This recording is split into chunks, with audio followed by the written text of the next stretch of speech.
సర్వోన్నతుడైన యేసుక్రీస్తు నామమున మీ అందరికీ శుభోదయం. నేడొక వాగ్దానము విలాప వాక్య గ్రంథము 3వ అధ్యాయము 32వ వచనం. ఆయన బాధపెట్టినను తన కృప సమృద్ధిని బట్టి జాలి పడును. ప్రియ సహోదరి సహోదరులారా, ప్రవక్త అయిన యెరెమీయా గారు యూదా ప్రజల నిమిత్తము అనేక సార్లు దేవుని యొక్క మాట ద్వారా హెచ్చిస్తూ వారి కొరకు విలాపిస్తున్న మాట ఇది. ఈ మాట చూచినట్లయితే తెలియబడుతుంది కదా, ఆయన బాధ పెట్టినను తన కృపా సమృద్ధిని బట్టి జాలిపడను. మనం ఎప్పుడైతే ఆయన ఆజ్ఞ అతిక్రమిస్తుంటామో, ఆయన మాట వినకుండా ఉంటామో, ఆయన మనకు కోపం తెప్పిస్తామంట. కానీ మరలా ఆయనే తన కృపా సమృద్ధితో జాలిపడను.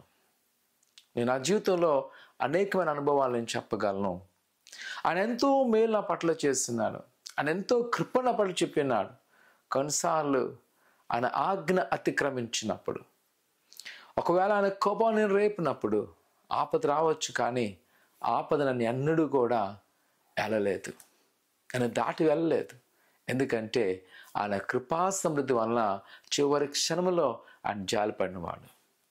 ఈరోజు ప్రియ కుమార కుమార్తె, మనం అనుకుంటున్నామేమో ఈ యొక్క శ్రమలు కేవలం దేవుని కల్పించడాన్ని, కానీ గ్రహించు ఆ నిపట్ల జాలిపడుతున్నాడు. ఆ నిపట్ల తన కృపా సమృద్ధి ఉంచుతున్నాడు.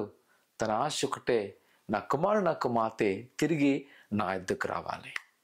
ఈరోజు ప్రియ సహోదరి సహోదరులారా, దేవుని యొక్క వాక్యం ద్వారా నేను బలపరుస్తున్నాను. ఇదిగో ప్రభు తన కృపా సమృద్ధితో మన పట్ల ఉన్నాడు. తన కృపను మన పట్ల చూపించడానికి సంసిద్ధంగా ఉన్నాడు. ఆయన వైపు చూడు. ప్రార్థన చేసుకుందాం. పరిశుద్ధుడా దేవా, నీ కొందాలు, నీ బిడ్డలైన వారు మీరు జ్ఞాపకం చేసుకోండి. నీ దీవెన నీ దైవ ఆశీర్వాదముతో నింపండి. అయినా ప్రతి వారికి కదులు మీరు తీసేమాడుతున్నాను దేవా, నీ కొందాలు. అయినా ప్రతి వారికి నా వ్యాధం తొలగించింది. ఆయన ఇదిగో వారి పక్షం మీరు చాలు పడుతున్నారు.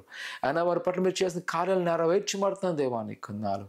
నీ దీవెన నీ ఆశీర్వాదముతో నింపి బలపరుచుకోమని యేసు నమ్ముతున్నాం తండ్రి, ఆమేన్. ఆయన నమ్ముకుంచండి. ప్రభుని పట్ల గొప్ప కార్యం చేయను గాక, ఆమేన్.